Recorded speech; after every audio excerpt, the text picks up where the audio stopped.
Syria.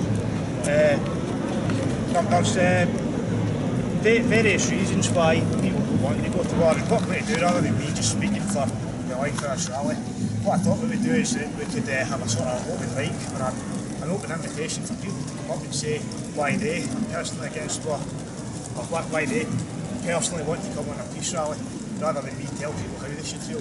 I think an important part of democracy is that people should have a say in the decisions that affect them. Just now I think in this country there is a fundamental democratic deficit where rich people and politicians make decisions, and I think the ordinary person is a feeling that we don't really have an input into those decisions. So what I want to do is try and encourage an atmosphere where people can speak and have their opinion, and hopefully if we can get things like this going, it encourages the politicians to actually listen to us rather than listen to the people with money who they spend 7 days a week with down in London. I want me to start listening to people like this. From what I've seen in the media, there's a big war propaganda movement going on in the media just now where, even though we voted against it, the BBC, Channel 5, Sky News, whatever, they're all still trying to get us to support the idea of going to war with Syria. I hear things about our international relationship will be harmed if we don't support America. Assad has crossed some sort of red line, apparently. That may or may not be true. I don't want to get into debates about whether he did or didn't use chemical weapons. I know people have opinions on that subject. My personal point of view is this isn't about international relationships. It's not about red lines. It's about people's lives. There are people alive in Syria just now who very soon won't be once those bombs start falling on them. And there is no amount of David Cameron's ego being harmed or Britain not having a special relationship with America. There is no argument to protect that for me makes it okay to drop bombs on innocent people. And that is why I am here personally, is to personally say I do not want to kill innocent people in Syria in my name. But like I say, I don't want to tell people that's what you should feel. I'm just saying that's why I'm here. I'm very, very sure that if we spent even just a little bit of the money that we spend on bombs, if we spent that on helping people, you know, it would cost less money, we wouldn't kill anyone, and we would have actual good relationships with other countries in the world. I would be able to go to Syria on holiday if I want to do that, and not worry about someone wanting to take some sort of revenge on me. I'm sure Syria's a lovely country. From everything I've heard about it, it's got a fantastic history. Big, diverse population. It sounds like it would be a fantastic place to go and visit, but for some reason we want to capital on the place and make it unlivable for the people who live there, and for anyone who'd be interested in going there. I'm not a politician. I don't have any intention of ever being a politician. So that's part of my reason I don't want to stand up here and talk for the whole thing. I'm not chasing votes. I'm not trying to get you to vote for me. What I want to do is just create an atmosphere where people are going to talk about how they feel about issues. And so what I want to do is invite other people up so that they can speak to the crowd about how they feel. So is there anyone who feels strongly about it and wants to stand up and say something just now? I'll start then. Okay, thanks David.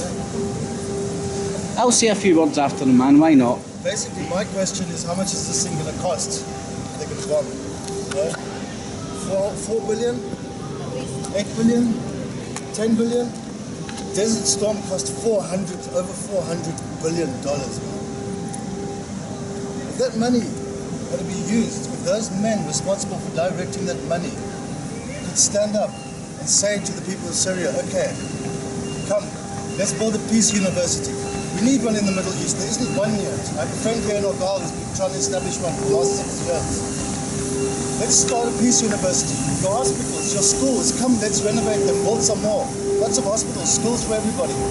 What else? You know, there's after the 4 billion, there will still be about at least 90% of change left over for eradicating poverty and doing other good things there. If you could do that, if you were one of the American directors of the money, imagine what they could say. How could you be an enemy anymore? The problem is that, like, as Roger Waters said, sang in his very apt song. It all makes perfect sense, expressed in dollars and cents, pounds, shillings and pence. Unfortunately, those people, their values are not values of love and peace, but just money. And that is the root of the whole problem, really, as you all know. So how do we influence these people? How do we get them to wake up and love wisdom as much as wisdom loves them?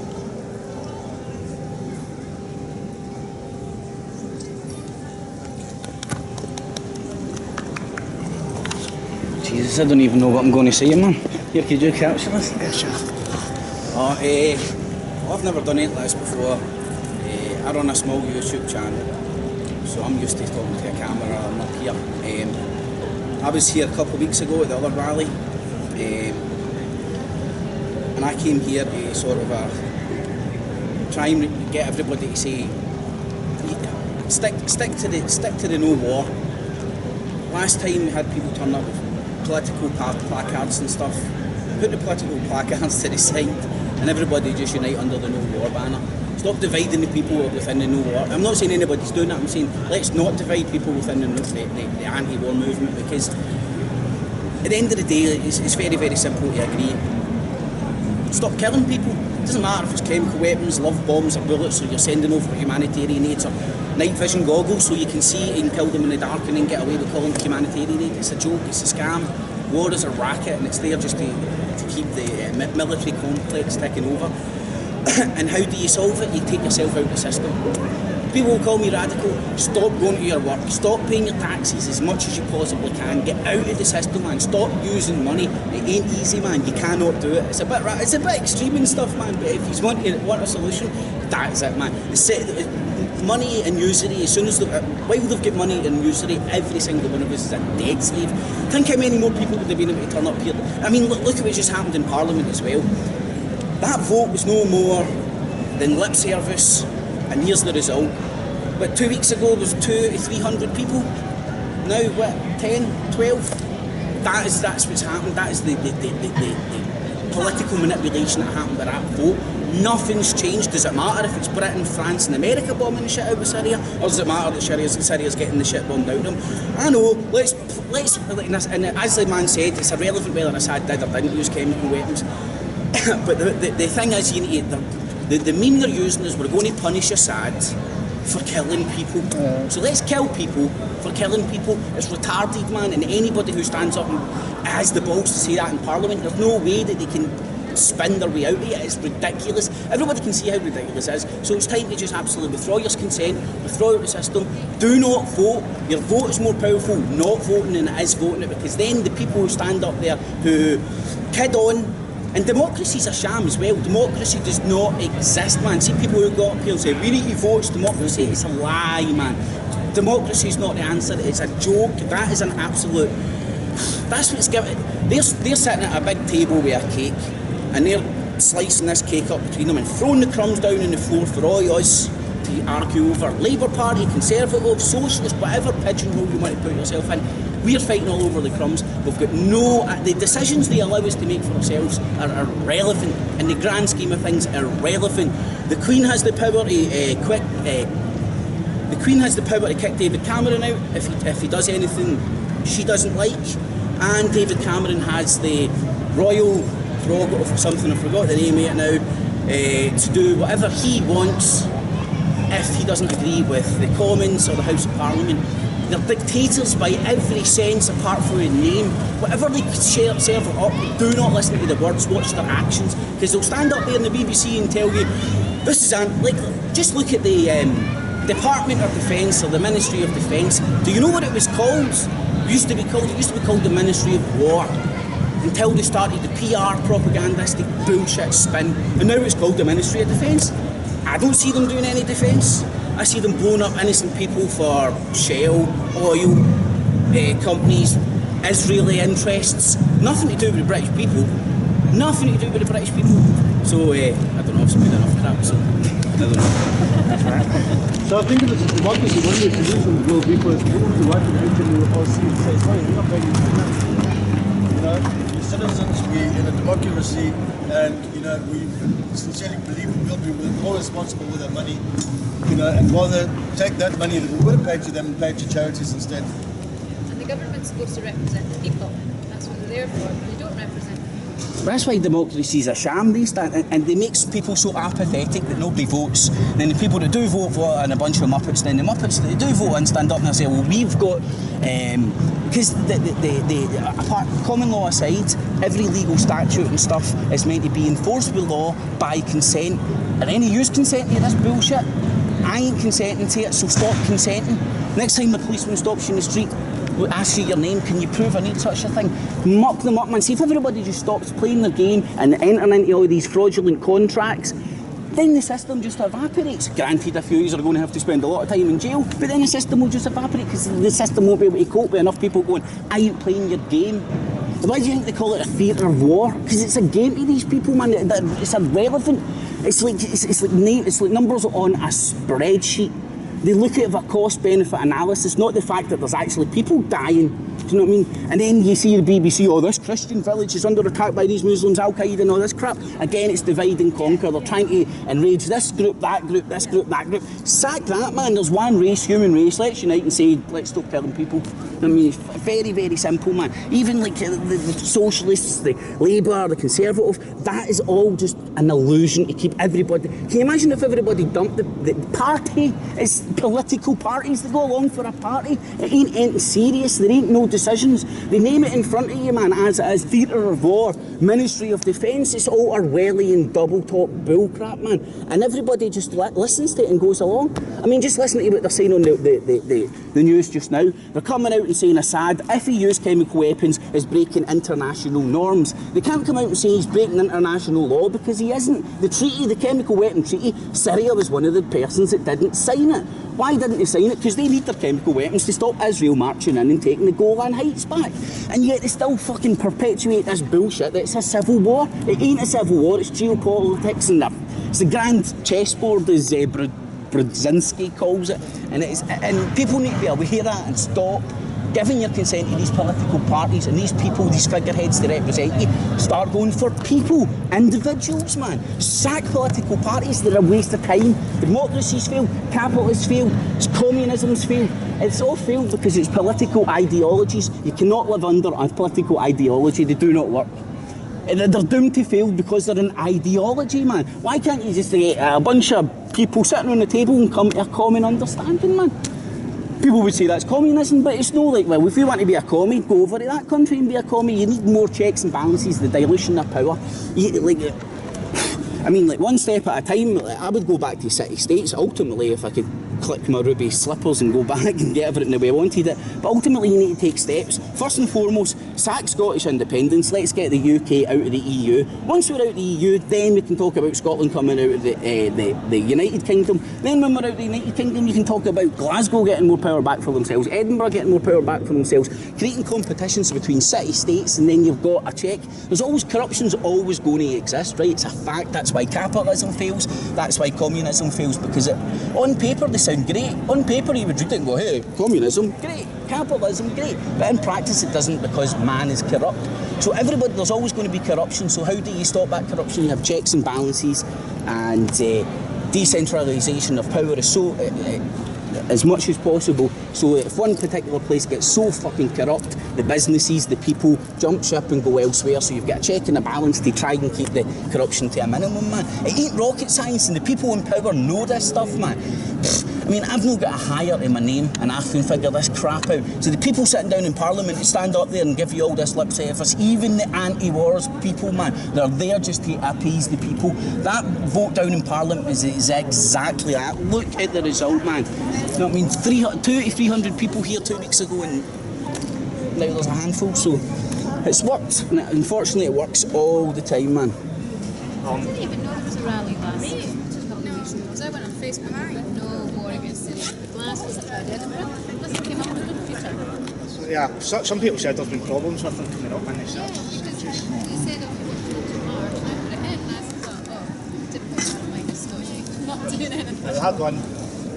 Yeah, we had one just then. First, quite odd, didn't it? some of the things we were talking about was it's no guarantee that America's going to vote to start dropping bombs, but it looks pretty likely. One of the things we had, it's okay having these protests and demos to try and influence political decisions, but there's also the personal story behind that, or the people who are going to be killed with the bombs dropped on them. And one of the ideas, for those who are part of the group on Facebook, one of the ideas that was floated about was, well, we're going to have, when the bombs do start falling, we're going to have a sort of vigil, just a sort of, just to sort of think about the people who are suffering. Now, I'm not from Glasgow, so I don't know the best place to do that. Glasgow Green or Kelvin Grove, there's a wee bit out there, Kelvin Grove, people were doing a bedroom tax thing there. So there must be space that's available to occupy. Maybe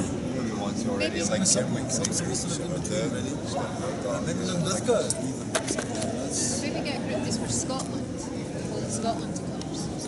Localise it, you know, you can have folk in different places, just have kind of small groups, and then you've got that vision that we're all kind of linked The up. problem with that though is you get such a small turnout. Yeah, Doesn't matter about the turnout, kind of it's the intention behind it. As long as people are starting to kind of move things in their mind and start to come together. Is there a Syrian community in Glasgow? Does anyone know? Sorry? So I didn't really care. Last week there was Syrian. Is there somewhere obvious that we could do a vigil that would sort of plug into that Syrian community? In Samsa Mosque here in Strathclyde University. The meeting every Friday, I think. Friday? Yes, Friday. Every Friday. What's the mosque called? Samsa Mosque. Yeah, okay. The mosque for the Strathclyde University. Oh, right. Are you from Syria? No, I'm from Egypt. This guy called Ahmed Al-Husari. Yeah. He's always organized.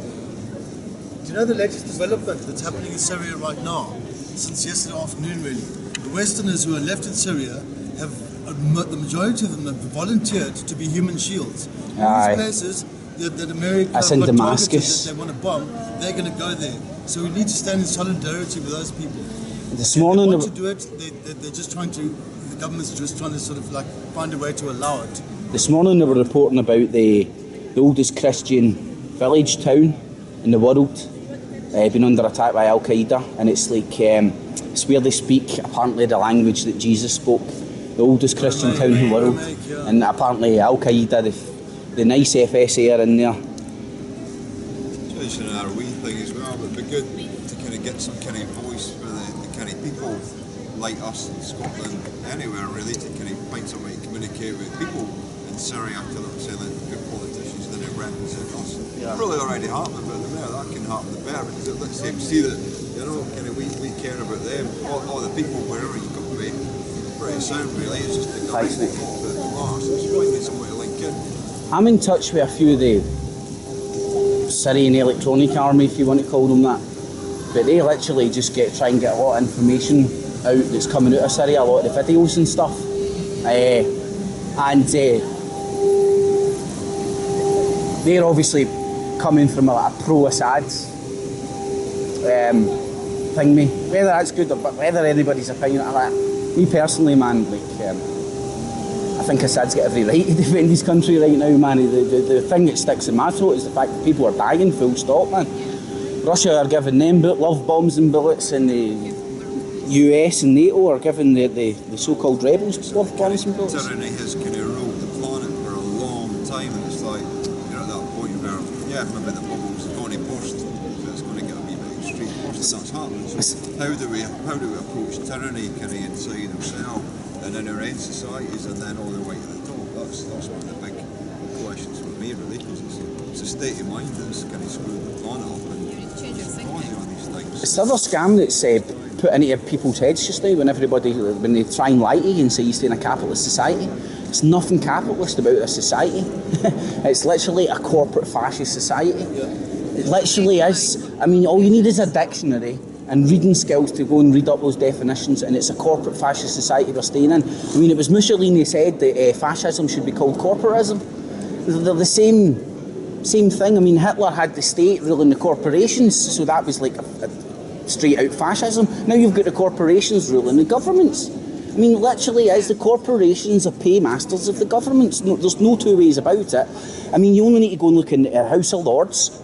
Look what they're doing to the NHS right now. The BBC and other news outlets are absolutely having a war in the BBC right now. Mark my words, for the next couple of years, all you'll see is disaster story, disaster story. So privatise it. Yeah, turn it into an absolute disaster, make it look like a piece of shit, so there's no other option than privatising it. And who's sitting in the House of Lords? They've all got financial interests in private medical companies in America. Funny that, isn't it? And yet nobody can actually point it out that they've got a conflict of interest, and they're sitting in the House of Lords directing this policy, perpetuating the bullshit in the BBC to bring the NHS down to its knees, and then nobody else will go, oh, we need to privatise it, and it'll be good for a couple of years, and then the people will actually be making profit off of broken legs and limbs. It's a disgrace, man. What we need to do is the money they're going to spend on war, put into the NHS.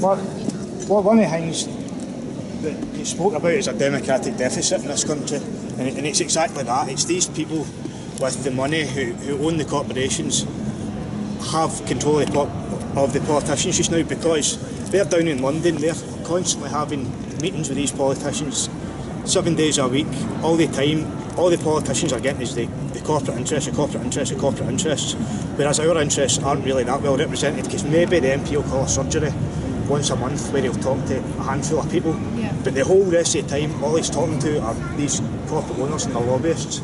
And part of the way to address that democratic deficit is to try and get people more involved in politics, or in, at least in, if not in political parties, at least in the political discourse or the political dialogue. Get people talking about politics, stuff like this. Keep our interests on the agenda in such a way that the politicians have got to listen to us. The system is there for it to work for us to an extent. We just have to make it work for us. Do you ever think it's going to work for us with all the corporations? The banks and everything, they're controlling. I don't mean to be negative, but I think we are. The banking crisis proved that if you think to stay in a capitalist society, look at the banking crisis. Too big to fail, too big to jail. It's a joke. When these people rob the world blind, and nobody goes like that, everybody's in debt, all these countries are in debt, who do we owe the money to? Banks. Like, no, I know that's what they say, but like, the banks are the ones that got us here. It's the merry-go-round. What's happening just now is there's such a deficit, and they're kicking the can down the road, and it's like pass the parcel, and when the music stops, whoever's left holding the can is going to have to pay the piper, and unfortunately they're passing all that debt on to derivatives, mortgages, so on and so forth. I mean, the banks have literally robbed the whole world blind, and now they're standing there and still asking for more money. And that's corporatism, that's fascism, it's not capitalism. Capitalism, the banks would have failed. The government would not have stepped in. And the reason the reason they say the banks are too big to fail is because of fractional reserve banking. If nobody knows what fractional reserve banking is, it means that if everybody in this world went to their bank and said, can I have my money out please, the banks do not have physically enough money to give it to you. So you don't actually have your money. That's why when you have money in the bank and you go and ask for it out, you feel like a criminal. You need to beg them, jump through hoops, say, answer this question, that question, to get your own money out of the bank. Because that bank doesn't class that as your money. They class that as their money, and that's why when you turn up, you need to jump through hoops to get your own money back. It's ridiculous. Like, my sister works for Santander, man, and she knows how corrupt they are, right? She hates it, man. She knows she's working for literally the devil incarnate, man. It's a joke. She hates it. But take your money out of the bank. Do not use banks.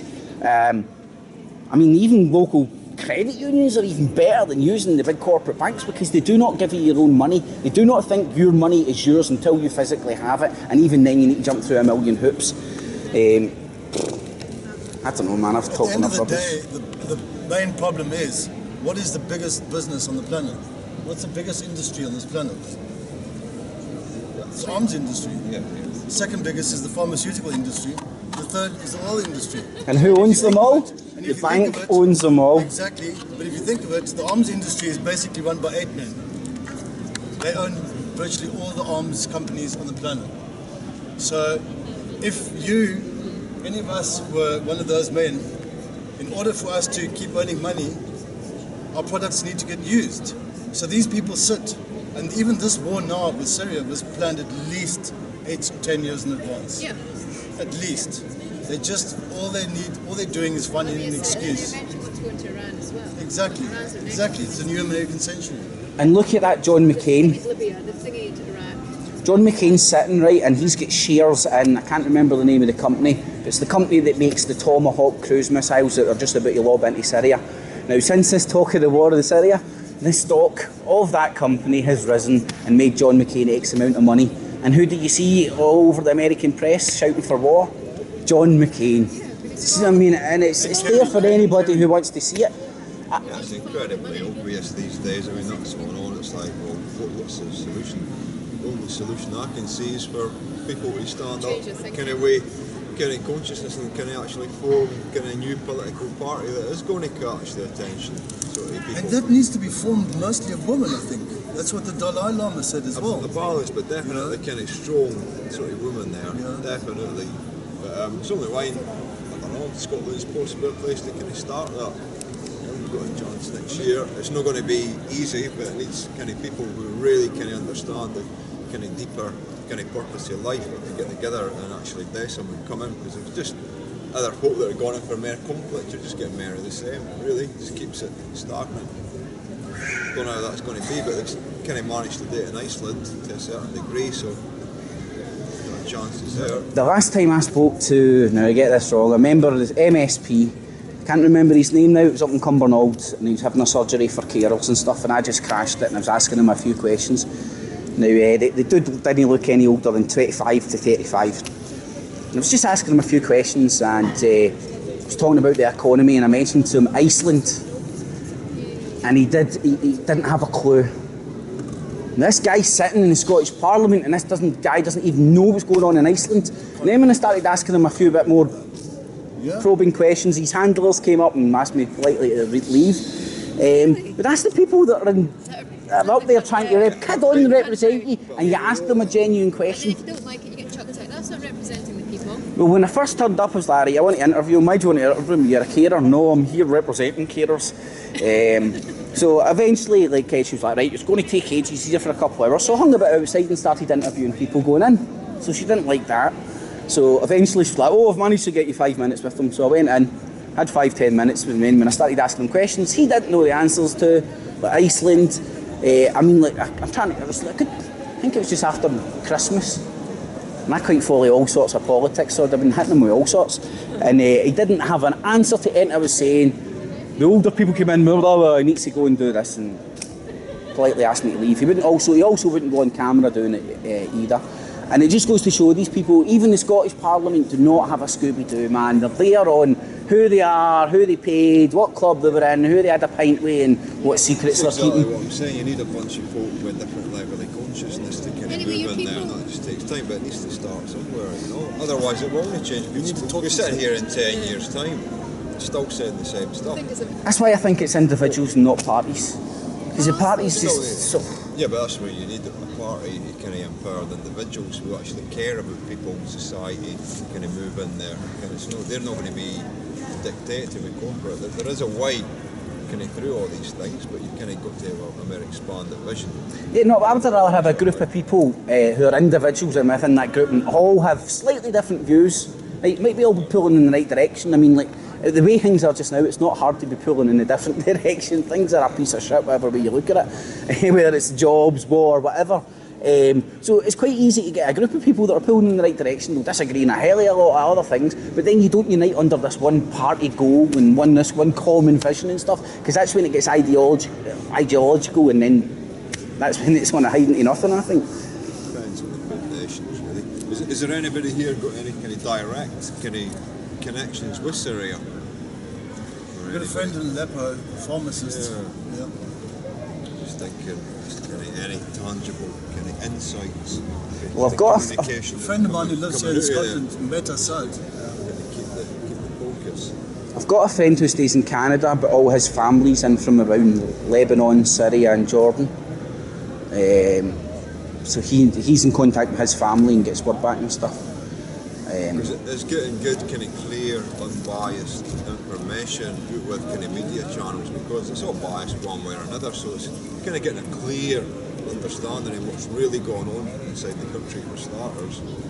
But I mean, where do you get that information?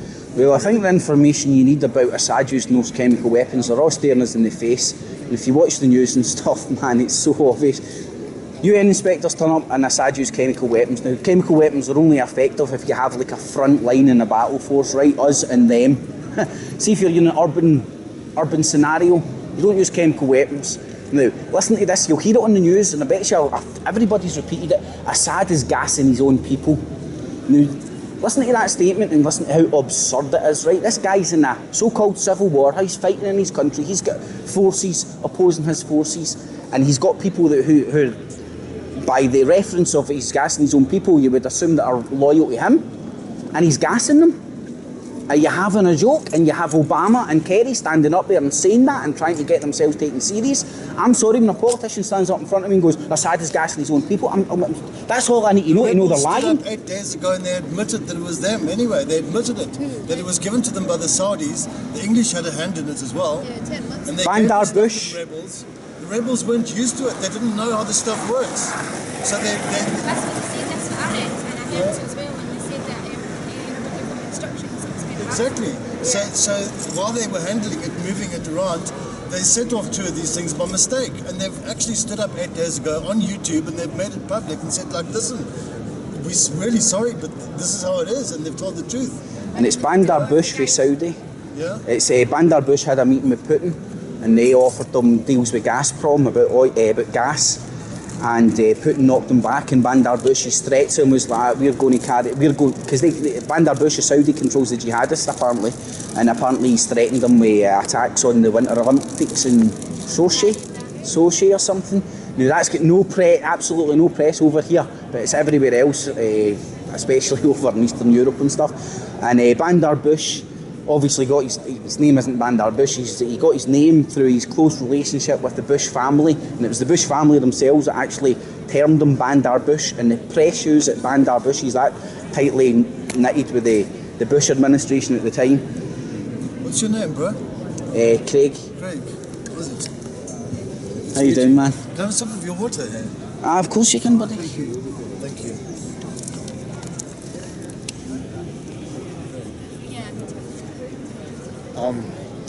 Is everybody on the group on Facebook, by the way, just to keep in touch, like? So what's what you were saying, you wanted folk here kind of a couple of weeks ago, what's the best way to communicate with folk in Scotland to really kind of get the message through that you need kind of numbers? Yeah. I've got a radio show, man. I've got a radio show that goes out in Truth Frequency. Like with Freeman and, I don't know, they carry Alex, Chris G.u.n.n, you guys know Chris G.u.n.n or Freeman? I'm a bit ashamed to admit that I tried this kind of like gathering 2 weeks ago in Edinburgh and I didn't get one single person. That's why I was saying when people say local, it's great, but it's happening when you turn up and nobody's there, man. It has to be, I don't think Facebook's want you to advertise But these again, it things. was lucky. The bigger powers don't want this to happen. No, you need to pay $3.99 now to advertise your posts or boost it or something. You're not seeing Facebook trying to get you to pay money to boost your posts and stuff? Yeah, stuff being advertised, because Facebook's own, it's all interconnected, isn't it? Media and, Well, power. I think part of it had to do that it was initiated by an Israeli guy. But he's a really peaceful Israeli guy. Yeah. He really is. He does a lot of initiatives in Palestine as well. And Edinburgh, I don't know about Glasgow so much, but Edinburgh is extremely pro-Palestine, which is great. But, we need to be pro-peace, pro everybody, not just pro one side, but pro the other side. Sorry, Joe, it's just... No, I mean, I think what we need to be doing as well though is to be going out and seeing people, understand, it's good to sit down and discuss ourselves, but we need to be going out and seeing people, organising political action. It's got a chance to involve people. I mean, we were on Saturday, there's a national campaign doing pickets at Sainsbury's in opposition to them trading companies profiting directly from occupation by territories in Palestine.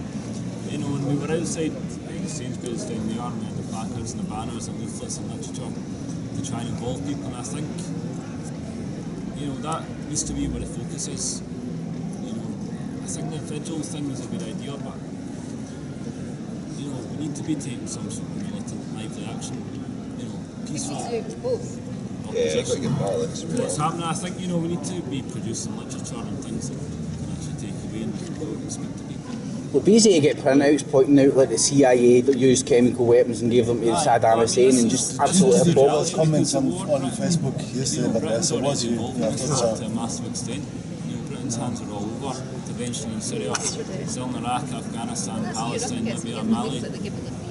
I think the thing is, from a socialist organisation, and the point is though to try and link what's happening around the world in Syria and Palestine to the struggles here, because it's the same people, it's the same power structures that are destroying the NHS, that are destroying welfare here. They are determined to defend their power by dominating Syria and the Middle East. You know, so it's about connecting the struggles of people in Palestine across the world with the struggles of people here. You know, make those connections.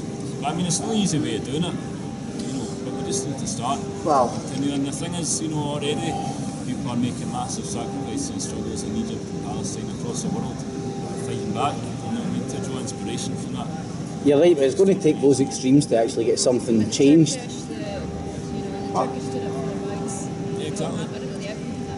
Yeah, I mean, these struggles are going to take place for decades. People are fundamentally struggling. The problem in this country though is you need to get a permit to bloody protest, man, which in my eyes defeats the purpose of a protest in the first place. For a static demonstration you don't need any permission or... Well, not unless this law that David Cameron's just trying to pass the last couple of days goes through. That's fucking hectic now. I suggest what we do going forward, on what you said, suggest what we can do going forward is we can arrange some sort of public meeting on, say, Syria, Palestine, maybe Turkey. Yeah, something like that, and so what we can do is you can have a speaker about Syria, a speaker about Palestine, then a speaker about why we in Scotland should care, and that's what links what's going on globally to our position in Scotland. Could even stick Egypt and Libya into the mix because they're all sort of interconnected. I don't know have more speakers and who actually turns up. That's a fair point. Yeah, but what we could do, that can feed into doing, you know, the lecture. You can print off the literature, but the point of that is to promote a meeting, so you can have something at the end of the literature. It's not just a case of handing out leaflets on the street, but you're actually building to something as well. So if everybody's up for that, I suggest that's something that we can get organised on the... Anything's better than nothing, man. Definitely. You need to kind of highlight kind of groups as well that are already kind of got reasonable amount of people coming that are kind of working for change in so many different ways that are be interested in this kind of side. You need to get in touch. I don't know, kind of, I'm not really involved, but kind of church groups and all the rest of it, kind of are they all be sort of trying to yeah, you need to kind of reach out to as many different sectors of the population as possible, really. People that have already got the experience of organising things and getting people together.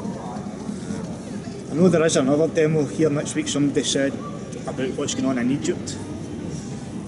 But it might be worthwhile trying to get the two groups to go together. Or something like that. So that's something, that's I mean, what I've kind of observed, all the kind of tyrants and stuff that have been kind of knocked out of the person, so just been tyrants that's replaced them. Really, so it's a kind of, for as long as you remain in conflict with what's going on, you kind of hold it in place. It's getting people to kind of raise their game a wee bit, get kind of creative with what you're putting for it. Really, otherwise it's the same shit going on, but there's different people that are playing their roles. It's the same with John McCain's got a dog in the fight to use Tomahawk cruise missiles because he's got stock in the company. The military industrial complex have got a dog in the fight to keep perpetual conflict because how else are they going to sell their love bombs and bullets? They've got an incentive to start wars, and you need to take a link away between making money and starting wars, and then you've not got people with billions of pounds to throw around in a position and an incentive to actually go into a country and stir up crap. We just all need to stop paying our tax and have a bit of money. Yeah, I'm ahead of these on that.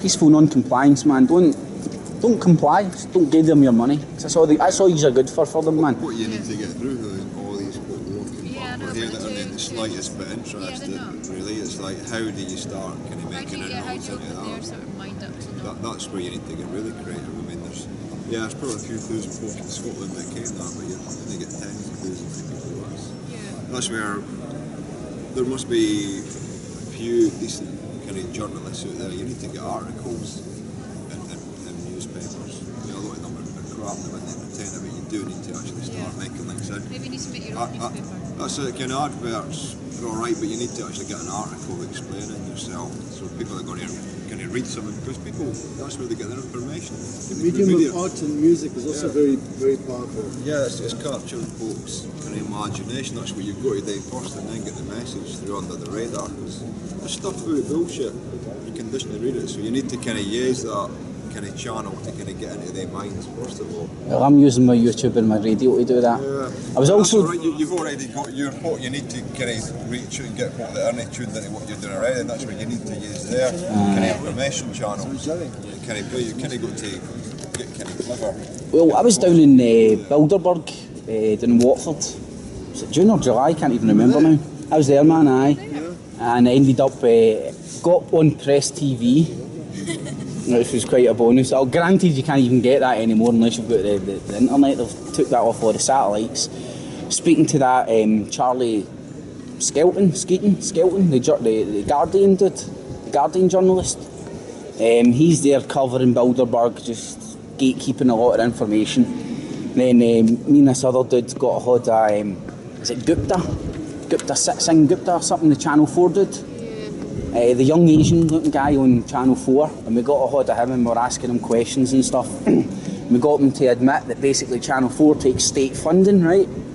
So he's saying, well, it isn't state funded, but we take money through the state. Well, what is it then? It's like, how do you pay for Channel 4 news advertising, but you also get money for state funding? So how can you be unbiased against the state when they're getting money from the state? Say maybe the state gives the... Just like with most things, so It's like pharmaceutical companies pay billions in advertising. There's no media companies going to go against them. Well, same with everything. that's really funny. Like, you only need to monitor the American media to actually see that. I mean, right now you've got a lot of the American media pushing medical marijuana. Now, watch them stop pushing medical marijuana when all the pharmaceutical companies come back in with all their Prozac and all that crap, just to keep people dosed. So, like, no, well, it's like like if pharmaceutical companies are one of the biggest advertisers in the US, if they pull out of, say, Fox News, right? Now, Fox News have got two ways of dealing with that. They either go to the pharmaceutical company and go, right, we'll give you a better deal, so on and so forth, or they start going anti against the drugs the pharmaceutical company's pushing. And if they go anti against the drugs the pharmaceutical company's pushing, they now go like, shit, we need to give them money or they're going to get too many people hating our product. I mean, when you think about it, that's the manipulation that goes on. Thank God in this country we don't actually have the pharmaceutical crap pushed down our throats as of yet, but the end stuff that's happening with the NHS, that's exactly what's going to happen. Then you're going to have your hemorrhoid creams getting pushed on you and late night shopping over here as well, man. You know what one of the things the Mayans were talking about the end of the eon that happened like in December last year? They said for the last eon it's been sort of it's a different age, it's not a beginning. And what needs to happen now is it needs to flip over and needs to become a more matriarchal society. So us men need to find ways to sort of elect and empower, the woman, because like the Dalai Lama said as well, he says it's the Western woman, you're going to have to step in. And, if you like that stuff, mate, look into Boudica. Yeah. Do you know who Boudica is? Of course. Yeah, there we go. What a prime example. Mate. She stands as the sort of prime saint of this island, I think. Well, down in Bilderberg, I met a woman who is the reincarnation of Boudica, according to her. Yeah. And but it's a woman with their nurturing essence and their kind-heartedness and their compassion who need to step into that power now and start to make a difference.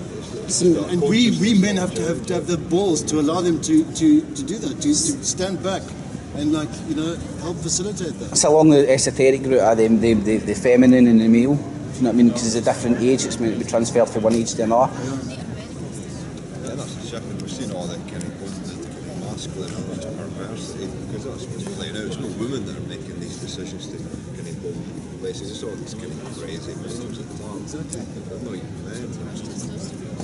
men. They're still wee boys, really. So that's where it needs kind of men and women, real men and real women, who kind of really stand up and say, well, we're not taking this shit anymore, actually. people need to really kind of get active in their fields because they just didn't get any better, you know. If they were to sit down with a kind of bunch of folk that are really kind of awake to what life's about, you can give them a reflection that they can't really deny for too long. I've seen one, I think it was that guy McKenna actually, there was a video online, kind of Syrian women who kind of really stood up and challenged them. It didn't care where you look. You're there, you get folk like that in their face every day. They start shaking, they'll crumble, you know. It needs folk like that to be standing up and he got it again the next day from another guy as well. So he's gone to his bed and he's got a mind of concrete, but he has got a conscience in there somewhere, and that's what starts to rattle like. You need that kind of conscious kind of confrontation in the guys, and that's where people need to really kind of get up. Because, yeah, I think even if it was 5,000 of us here, it'd be great, but we're not kind of reaching kind of where it needs to. It needs folk to start infiltrating kind of their places. It'll be hard work with folk, But there's too many people in power making too much money from war. That includes the British government, American government, all of them. And if you look at the types that are selected for those positions, they're all very low empathy people. Tony Blair, they've got no empathy. Look at them, they're very coarse, cold-hearted calculations. We need to kill people to save people. I mean, that's their argument. It's their argument, and you're like... kind of reptilian brain. Yeah. Come up in the back of their skull, really. But I must say, I'm inspired about, you know, how people, it doesn't look like it here today, but like, you know, from what I